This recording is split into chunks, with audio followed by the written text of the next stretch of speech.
Vamos a continuar con las clases de farmacología. A continuación vamos a llevar un tema que es bastante largo. Hay bastantes fármacos, ¿no? Y es un poco difícil de entender. Por eso es importante que los primeros cuadros que veamos sean en donde más hagas énfasis de aprender, ¿sí? Una vez de que aprendas bien la fisiología de este sistema, el manejo de los fármacos te va a resultar muy fácil. Farmacología del sistema nervioso autónomo. Antes de empezar con la farmacología, vamos a hacer una descripción anatómica básica del sistema nervioso autónomo. Como sabes, el sistema nervioso autónomo también se llama visceral, ¿no? ¿Por qué? Porque controla las funciones autónomas del organismo. Ejemplo, respiración, secreción de algunas glándulas, etc. Anatómicamente, el sistema nervioso autónomo se divide en dos: un parasimpático y un simpático. El sistema nervioso simpático también se denomina toracolumbar. ¿Por qué? Porque los ganglios que van a salir se encuentran en la región torácica y lumbar. Por su parte, el sistema nervioso parasimpático también se denomina cráneo sacral, porque sus raíces van a salir a partir del mesencéfalo, la protuberancia y el bulbo, y las otras raíces van a salir a partir de la médula sacral. Algunas funciones que debes conocer son, por ejemplo, el sistema nervioso simpático a nivel ocular dilata la pupila. Por su parte, el sistema nervioso parasimpático contrae la pupila. Es decir, son dos sistemas antagónicos, ¿no? El simpático relaja los bronquios. El parasimpático, por su parte, contrae los bronquios. En el corazón, si el simpático acelera el impulso cardíaco, el parasimpático va a reducir, ¿no?, la frecuencia cardíaca. Y así, en distintas funciones. Hablando un poco de la fisiología del sistema nervioso autónomo, debemos decir que tanto el simpático como el parasimpático tienen dos tipos de fibras: las preganglionares y las posganglionares. Las preganglionares, tanto en el simpático como en el parasimpático, se denominan colinérgicas. ¿Por qué? Porque secretan un neurotransmisor llamado acetilcolina. Las fibras posganglionares en el simpático secretan noradrenalina y adrenalina. Por tanto, sus receptores se llaman adrenérgicos. En cambio, en el parasimpático, las fibras posganglionares también son colinérgicas, porque también secretan acetilcolina y tienen receptores nicotínicos y muscarínicos. Por tanto, las fibras preganglionares en el simpático y en el parasimpático son colinérgicas, con receptores muscarínicos y nicotínicos. Las fibras posganglionares, en cambio, en el simpático son adrenérgicas, porque tienen receptores adrenérgicos y secretan norepinefrina, noradrenalina. Y las fibras postganglionares del parasimpático también son colinérgicas porque secretan acetilcolina. Bien, aquí tenemos un cuadro bastante esquemático y muy importante, ya que nos da las funciones básicas de cada tipo de receptor, ¿no? Vamos a empezar con los receptores adrenérgicos, ya que son los que más nos importan y donde más fármacos van a actuar, ¿no? Por ejemplo, tenemos dos tipos de receptores adrenérgicos: receptores alfa y receptores beta. ambos se subdividen en alfa 1, alfa 2, beta 1, beta 2, beta 3. Vamos a hacer énfasis en algunas funciones. Por ejemplo, los receptores alfas a nivel del músculo liso sanguíneo tienen el efecto de vasoconstricción, es decir, va a haber una vasoconstricción cutánea.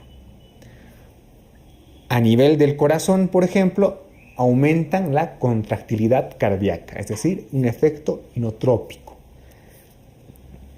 Y en la pupila van a producir midriasis, es decir, van a dilatar la pupila. Los efectos alfa 2 a nivel del músculo liso son igual vasoconstricción. A nivel de las plaquetas, por ejemplo, estimulan la agregación. En el páncreas disminuyen la secreción de insulina. Por su parte, los receptores beta, los beta 1 a nivel del corazón, tienen un efecto inotropo y cronótropo positivo, es decir, aumentan la contractilidad y la frecuencia cardíaca. Los receptores beta 2 a nivel de las células beta del páncreas aumentan la liberación de insulina. Y en el músculo liso bronquial, vascular y digestivo tienen una función relajadora, es decir, van a producir una broncodilatación. Y a nivel del genitourinario se produce una relajación vesical y uterina. Ya hemos visto la parte fisiológica más importante del sistema nervioso autónomo y hemos visto las funciones de los receptores. Ahora sí vamos a entrar de lleno con los fármacos.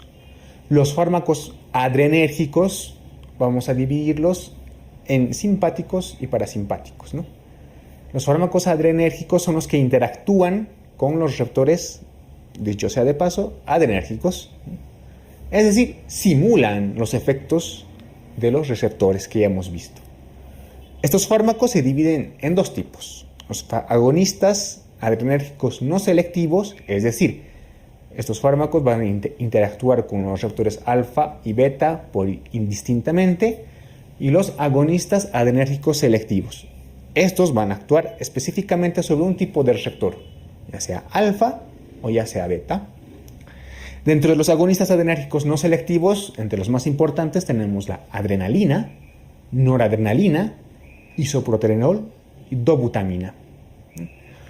Dentro de los agonistas adrenérgicos selectivos, fenilefrina, nafazolina, fenilpropanolamina, terbutalina, salbutamol, salmeterol y formoterol.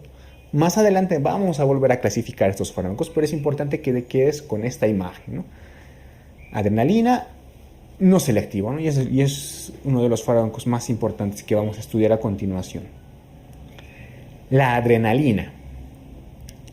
Como hemos mencionado, la adrenalina es un fármaco que es adrenérgico agonista no selectivo, por tanto va a actuar tanto con los receptores alfa y beta.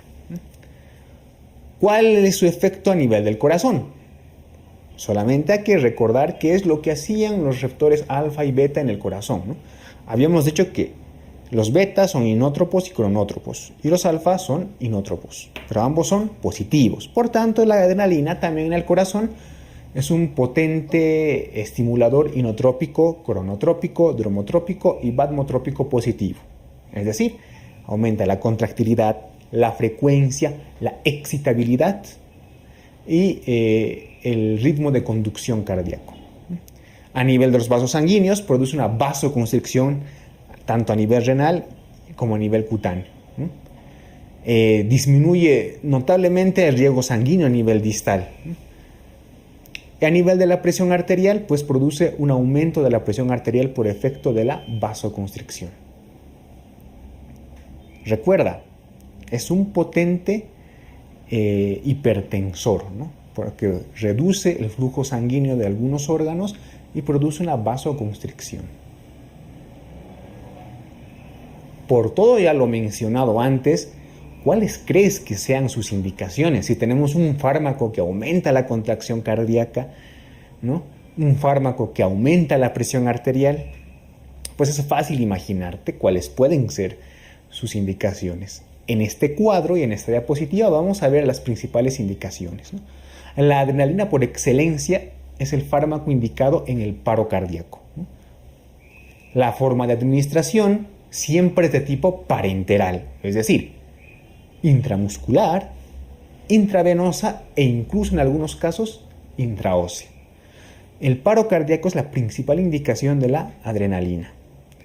También lo podemos usar en distintos tipos de shock, por ejemplo el shock anafiláctico. Por su efecto broncodilatador puede ser usado en el tratamiento de, por ejemplo, laringitis y crisis asmáticas. También es usado en algunas ocasiones por su efecto vasoconstrictor como agente hemostático en superficies sangrantes, como en la úlcera péptica. Y asociado a un anestésico local, puede ser usado en la anestesia local, por ejemplo, la anestesia dental. ¿Cuáles crees que pueden ser sus contraindicaciones entonces? ¿Cuándo no puedes usar adrenalina?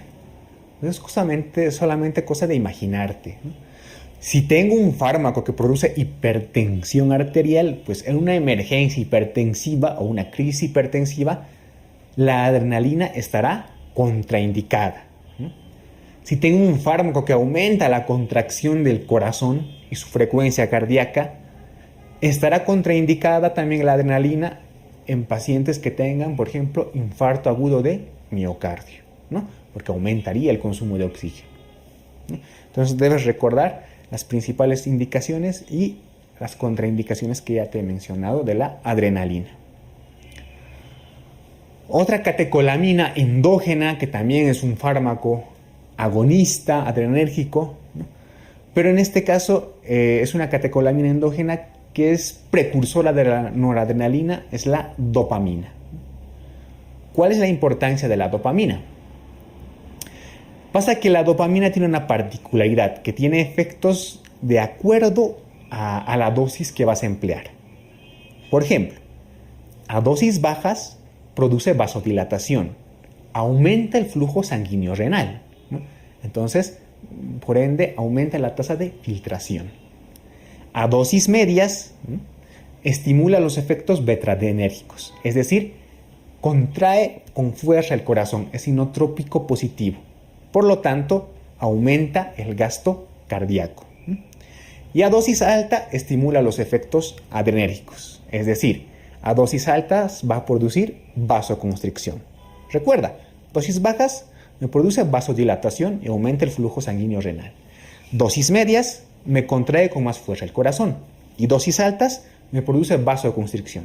Con todos estos efectos que ya te he mencionado, ¿cuál crees que son sus principales indicaciones?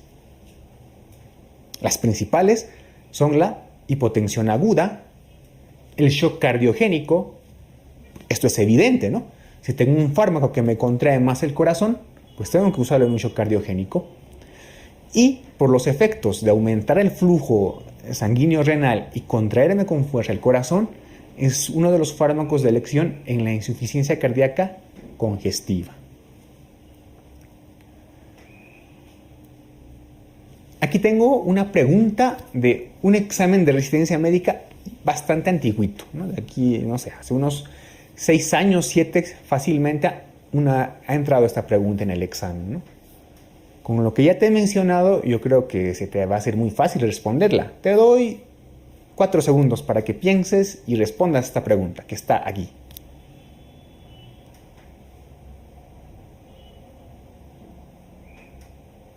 No lo dudes.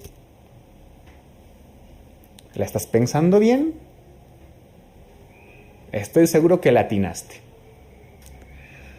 Volvemos a leer la pregunta. Dice, la dopamina administrada a dosis bajas provoca A, vasodilatación, B, vasoconstricción, C, disminución del gasto cardíaco, D, bradicardia y E, aumento de la resistencia vascular renal. Olvídate de la dosis que está aquí al lado, ¿no? 2 a 5 unidades, kilogramos, no nos interesa, pero dice a dosis bajas, a dosis baja. Y a dosis bajas que te he indicado nos produce, correcto, A, vasodilatación. Muy bien, continuamos con los agonistas adrenérgicos. Hemos visto los fármacos que no son selectivos. A partir de ahora vamos a ver agonistas que son selectivos, específicos para un tipo de receptor. En este caso, los agonistas selectivos tipo beta 2, es decir, que solo su efecto va a ser con el receptor beta 2. Un efecto importante de los beta 2, si recuerdas, es la broncodilatación, ¿no? Por tanto, la mayoría de estos fármacos van a ser usados en enfermedades respiratorias de tipo neumológicos. Por ejemplo, en las crisis asmáticas y en los EPOCs reagudizados. ¿Cuáles son estos fármacos? Esto sí tienes que aprendértelo.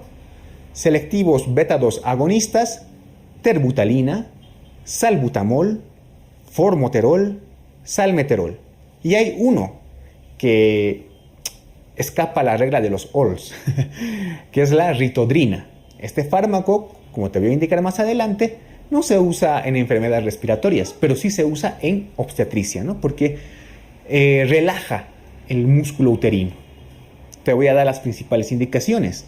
Terbutalina, salbutamol, formoterol, salmeterol están indicados en las crisis de asma y de EPOC.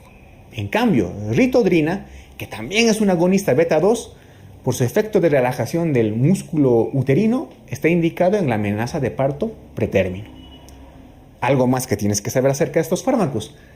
Terbutalina y salbutamol son broncodilatadores de acción corta. Formoterol y salmeterol son broncodilatadores de acción larga. Continuamos con los agonistas adrenérgicos selectivos. En este caso vamos a ver los agonistas adrenérgicos selectivos, pero solo alfa. Dentro de estos fármacos, los principales, tenemos un montón de fármacos alfa 1, pero los principales son los siguientes: fenilefrina, etilefrina, nafasolina. Ambos son agonistas alfa 1. Y los agonistas alfa 2 selectivos son clonidina y metildopa. Clonidina y metildopa los vamos a ver otra vez en el tema de los antihipertensivos, pero que sepas que ambos tienen indicación de la hipertensión arterial. Fenilefrina, etilefrina, nafasolina pues pueden ser utilizados como descongestionantes nasales, midriáticos, en hiperemias conjuntivales, conjuntivitis alérgicas, el caso de la nafasolina, por ejemplo. Bien. Hasta aquí hemos visto los fármacos agonistas adrenérgicos, ¿no? Hemos visto sus principales características y algunas de sus principales indicaciones. También tenemos fármacos que bloquean a los receptores beta y alfa. Estos son los denominados fármacos antagonistas de los receptores adrenérgicos. Los fármacos antagonistas de los receptores adrenérgicos se clasifican en dos tipos: bloqueantes receptores alfa y bloqueantes receptores beta.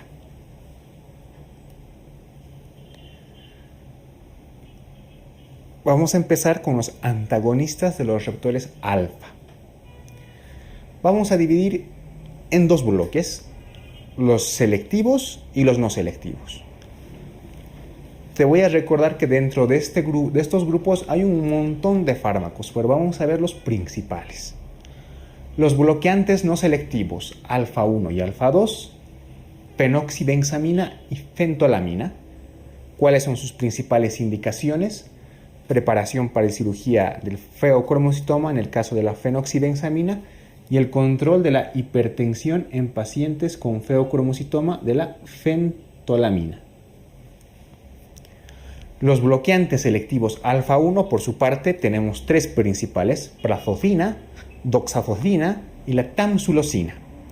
La prazosina se utiliza en el manejo de la hipertensión arterial. En cambio, doxazosina y tamsulosina, que también pueden usarse en el tratamiento de la hipertensión arterial, tienen otra indicación principal, que es muy útil en urología, ¿no?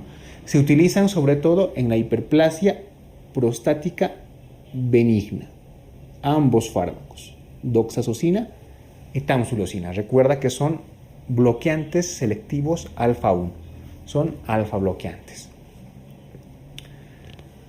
Aquí tengo una pregunta de algunos exámenes de residencia pasados, de hace bastante tiempo, sacado del banco de preguntas, ¿no? Que decía así: la fentolamina es A, bloqueante alfa adrenérgico; B, bloqueante adrenérgico beta; C, agonista adrenérgico alfa; D, agonista adrenérgico beta; o E, no tiene efecto sobre los receptores adrenérgicos. Te doy 3 segundos para que pienses la respuesta.